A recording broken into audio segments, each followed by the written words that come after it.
What's going on, everyone? My name is Brandon Hainline, and if you're looking to purchase a new Jeep Wrangler 4xe, you have come to the right place. Today we are going to take a deep dive into all the reasons you should or shouldn't buy the all-new electric Jeep Wrangler.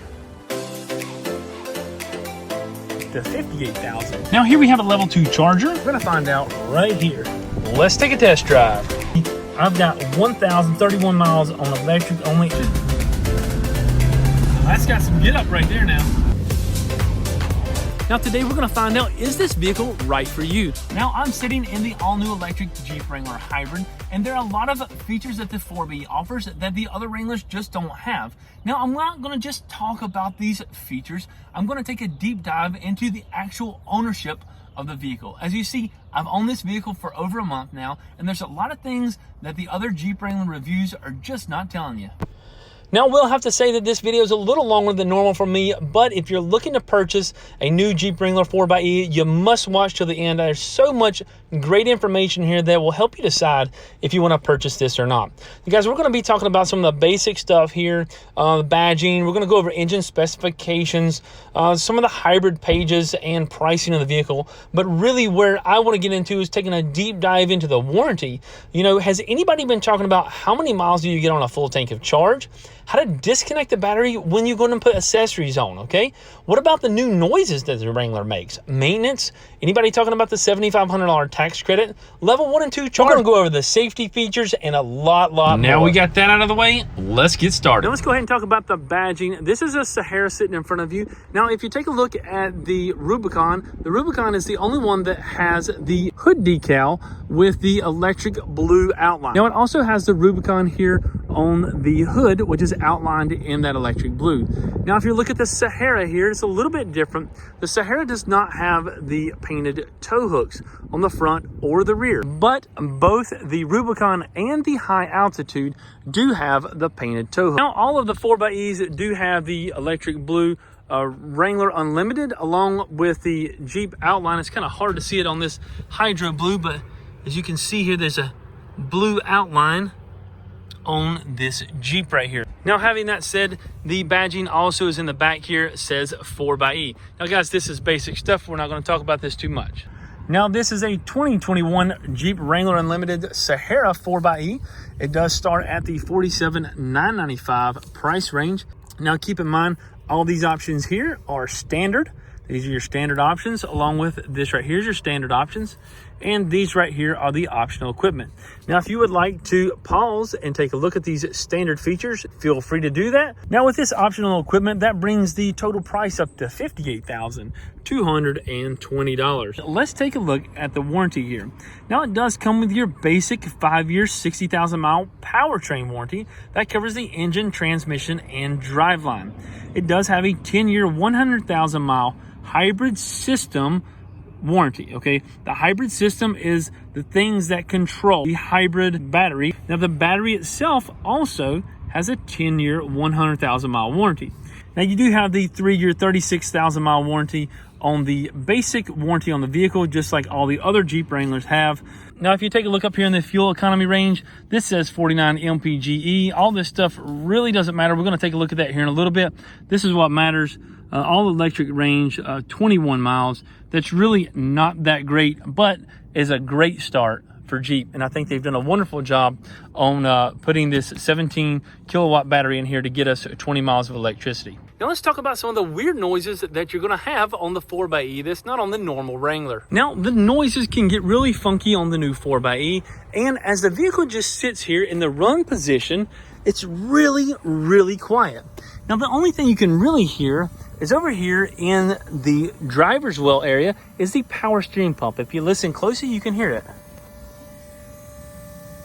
Okay, this is not that loud, and you can't notice it over much. I will tell you this, the air condition, when we turn it on, it's going to get really loud, okay? Not the blower, not talking about the blower being loud. Let's go ahead and put it to panel. We're talking about the actual AC compressor itself. As we can hear, you can hear the fans kicking in.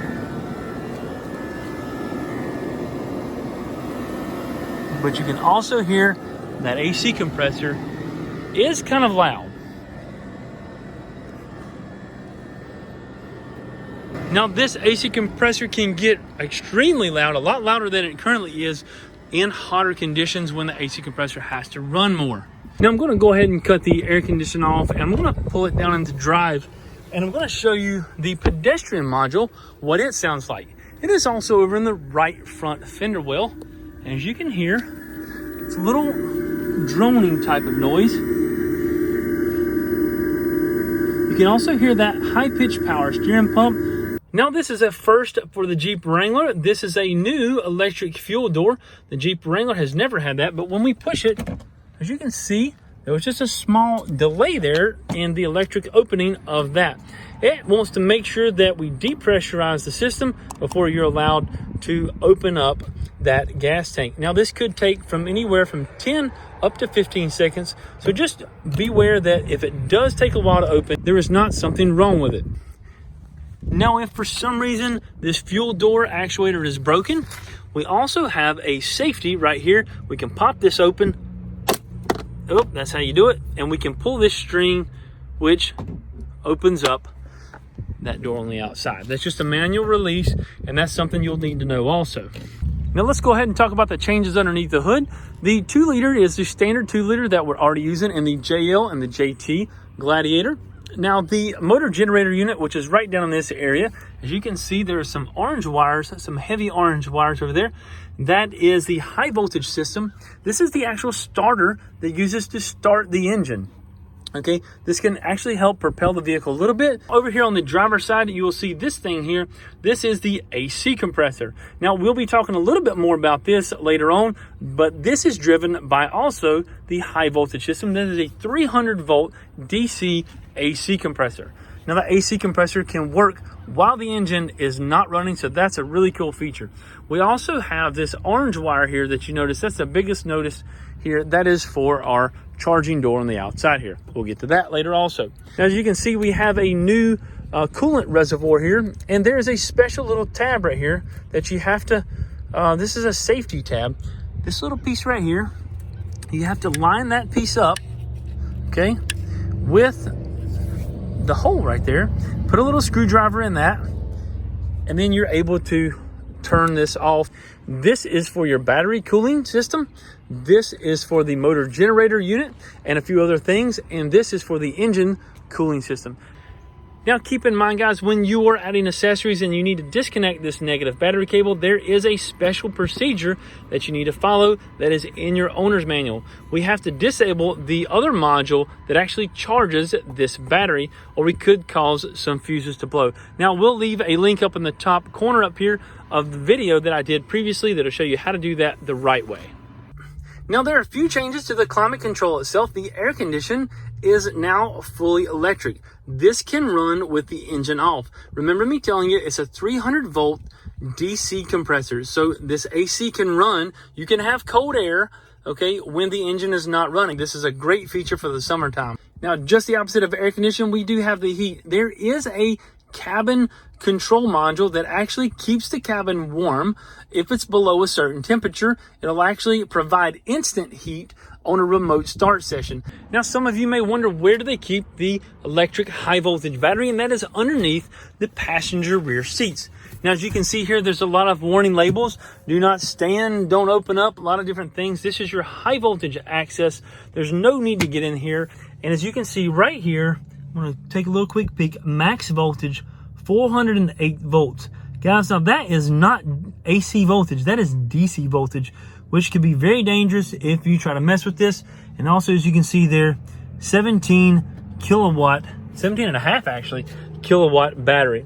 It does actually raise the rear seat up just a few inches, so you don't have quite as much headroom as you normally would. But as you can see here, I'm 6'2" tall, and I still have plenty of room for headroom. So I don't really know if that really affects anything, but FYI, it is a little bit higher. Now let's talk a little bit about charging. Here we go. Now, the Jeep Wrangler 4xe does come with a level 1 charger in this bag, but I'm really confused at why we don't have a 4xe emblem on here, a logo, instead of the E-Hybrid badge that was on the Pacificas, the E-Hybrid Pacificas. Maybe they'll change that. Maybe these are leftovers. Not 100% sure. My Pacifica bag has this eHybrid logo along with Chrysler underneath it. So they just took the Chrysler off. Nice leaf there. Let's take a look at this charger. This is a level 1 charger, and it does say Jeep. All right. This is our J1772 level 1 charger plug. This is a 110 outlet, and I'll show you what happens when we plug this in and get things going. All right, we're gonna plug this into a standard outlet here. Now we're gonna take the charger plug that they gave us here, and we're gonna open up the charging door. Now this charging door is push button, opens up. This is a nice metal door here.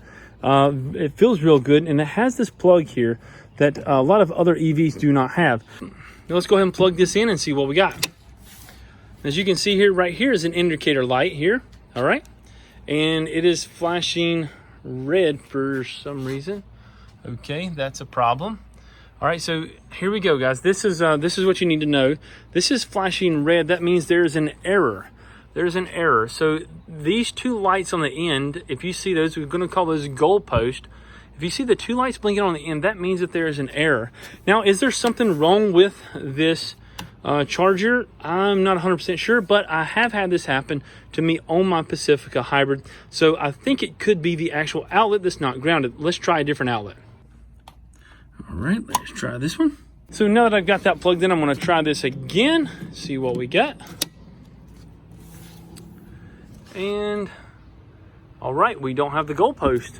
All right, so now this is blinking green. That means this is charging. And you can see up here in the top, we have one light that is blinking. And there are actually 5 LEDs in there. And those 5 LEDs each represent 20% charge. Now, if you take a look at here, you can see this is blinking green. What this means is that it is actually charging. Okay, if it was solid green, it would be fully charged. Blinking red, like we just had, means there's an error.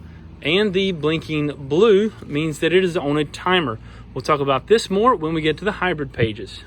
Now the big question is, how long does it actually take to charge up with a level 1 charger? We're gonna find out right here. Check this out. But we have 14 hours and 48 minutes before this is completely charged. Good grief. This is a really long time, and this is not very convenient. I'm gonna be honest with you. It's just 14 hours to go 21 miles. That's not convenient. Now, let me tell you what is convenient. And now here we have a level 2 charger that is mounted on the wall. I did get this from Amazon, and it was installed by a licensed electrician. Going to be somewhere in the $1,000 range. This is going to get us a lot quicker charge. Now, if you take a look at the difference between level 1 and level 2 chargers, you can see the wire on that level 2 charger is about twice as thick as that level 1. So let's plug this level 2 in and see what kind of juice we got. All right. The same thing goes here, the blinking lights. We have a green blinking light, which means we are charging. We have the one blinking light. Now let's see how long it's going to take to charge it with a level 2. All right, now that's a lot better, 2 hours and 23 minutes. Now that is definitely convenient. When we go to the store or anything, we come back, we can plug in and get charged up before we're off to the next adventure. Now, Jeep has come up with a great safety feature on this charging dock here. If you do forget to disconnect the charger, the vehicle will not come out of park. So if you find yourself not being able to put the vehicle in driver reverse, just remember to disconnect your charger. Now we're going to go ahead and get out on the test drive, but as you can hear there, in electric mode only on takeoff, there are some interesting electrical noises that are normal. Now, how much is electricity? It's very cheap here in the state of North Carolina. We pay about 12 cents a kilowatt. And if you do the math, and I've actually charged up my car at the house and I've done the math, it comes up to about $1.85 per charge, which is somewhere around the $50 range a month if you charge it every night. Now let's talk a little bit about the $7,500 tax credit that you could be eligible for on the Jeep Wrangler 4xe. Now, not all states have the tax credit, but I do know here in North Carolina, we do have that $7,500 tax credit, and I was actually able to use it on my lease. I know that sounds kind of weird, but they were able to work the deal where they used the $7,500 as my down payment for the lease. Now, I won't be able to collect that on the back end on my taxes, but hey, I was able to use it for a down payment, so that's a great thing. Now, here in a minute, we're gonna head up to one of the charging stations and see how easy this is to get charged up. Now let's take a quick look here at CarPlay, and that gives us a new feature here. If you swipe over, if you have the ChargePoint or PlugShare app, you can find out where the nearest charging station is at. Now if we hit the little navigation button here, it's going to pop up and show us that we don't have any stations, which is, I don't think that's right. Okay, so here we go. As you can see here, we have Crossroads Shopping Center, Chademio, and CCS charging. Now this does not say that we have J1772 charging, so let's find out. Let's pull over here to this this charging station and see what we got here.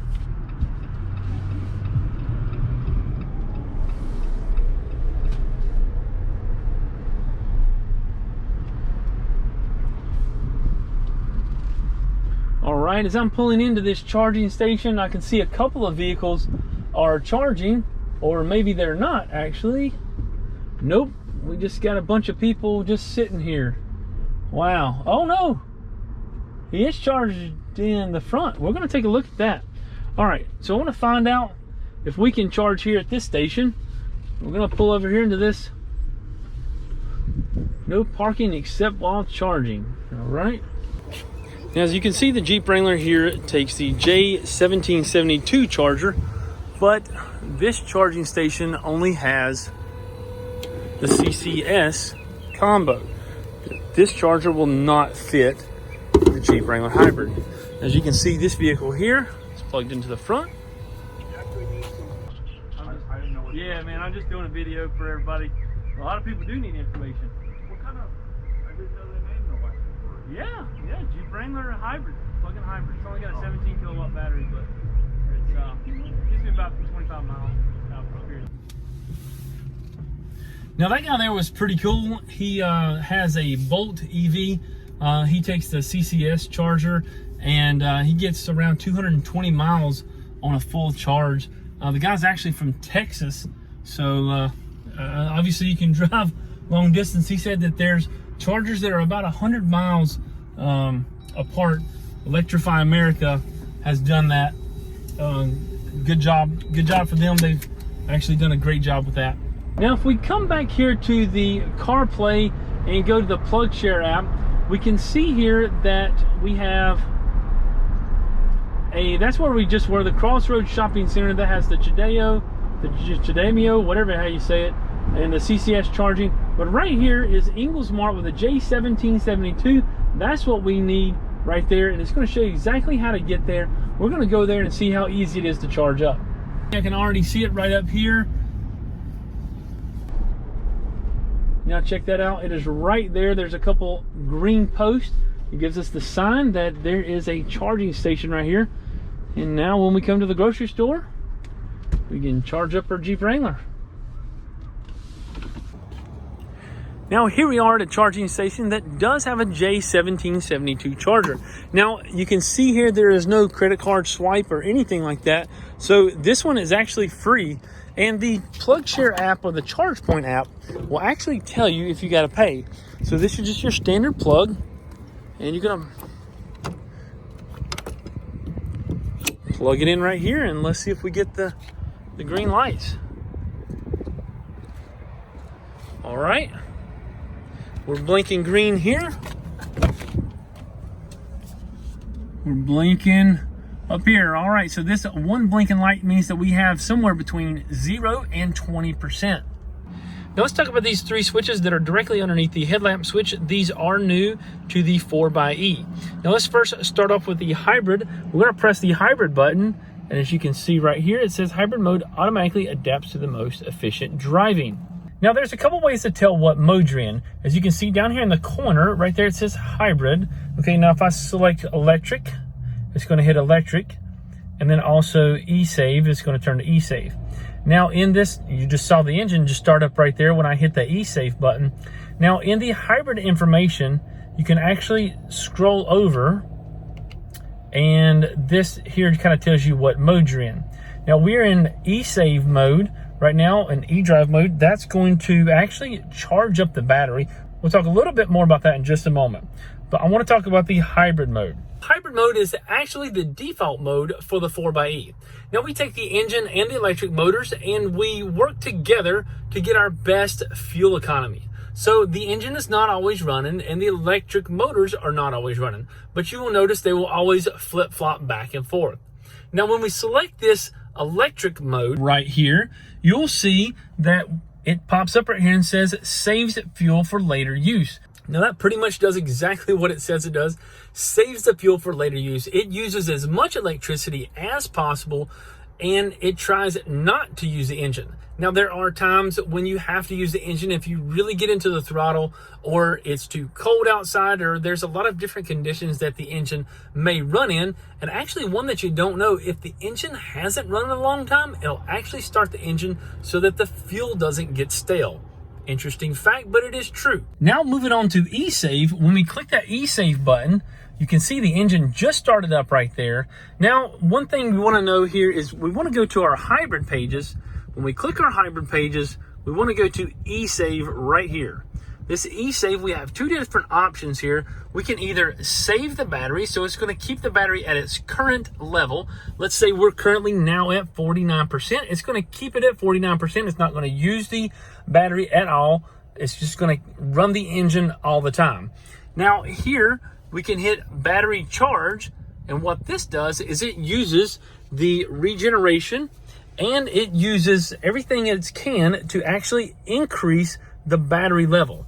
So you're driving down the road, the actual battery percentage is going to increase as you're driving. The engine is actually going to charge the battery. The max regeneration button. Now next we're going to talk about the max regeneration button, and first of all you need to know that this is a defaulted off, so you have to press this every time you start the vehicle and want to go. What the max regeneration does is, first of all when you turn it on, it says it right there in the instrument cluster, max regeneration on. It actually takes the weight of the vehicle and uses the electric motors to slow the vehicle down. So I'm going to show you here in the hybrid pages a little more of how this can benefit charging the battery. Right now I am in hybrid mode. I'm going to switch over to electric mode. All right, and we're going to start off here. The regen is not on. Max regen is not on. I'm going to get up to right around 30 miles an hour. We're going to hit 30 miles an hour, and we're going to let off the gas. I'm off the gas, as you can see here, -3 kilowatts. All right, this is with the max regen off. All right, so now we're going to do the same thing. We're going to turn max regen on, and watch this. Boom, already it's just starting to slow the vehicle down almost to a stop here. But once it gets to, I think it's 3 miles an hour, it stops doing that. All right, I want to get back up to that 30 miles an hour again. All right, 27, 28, all right, 30 again. Let's see how much this goes down now. Look here, -25 kilowatts. And you can just feel the weight of the vehicle and the electric motor just slowing the vehicle down drastically. And as you can see right there, it is. It's at, I think it's 3 or 4 miles an hour now. It's starting to roll. But this is an awesome feature for the 4xe. I really like this. Talking about performance here, the Jeep Wrangler has 375 horsepower and 470 foot-pounds of torque. Now we get this powerhouse from the 2-liter turbo and also from that electric motor. Now this thing's really got some pickup when you get on the gas here. Now that's got some get up right there now.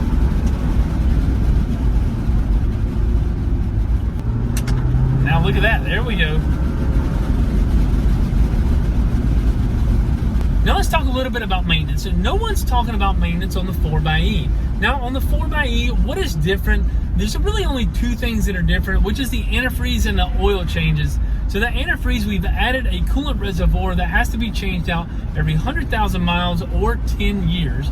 So let's keep that in mind. And then also on the oil changes, this is where it's very controversial, is do you change the oil at 5,000 miles on the vehicle or 5,000 miles on the engine?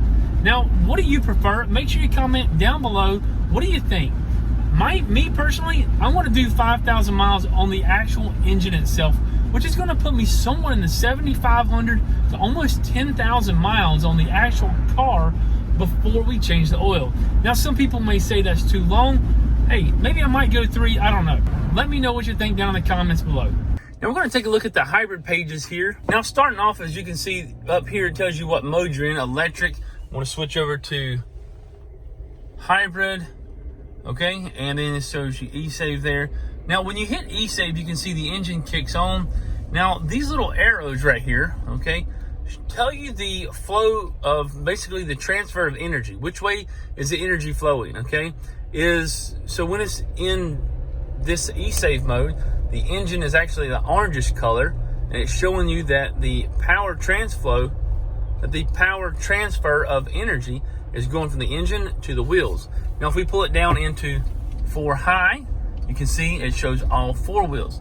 Now let's go ahead and put it in electric mode, and you can see that it'll all be green once this turns all electric, and there it is. So that turns all green, which is pretty cool.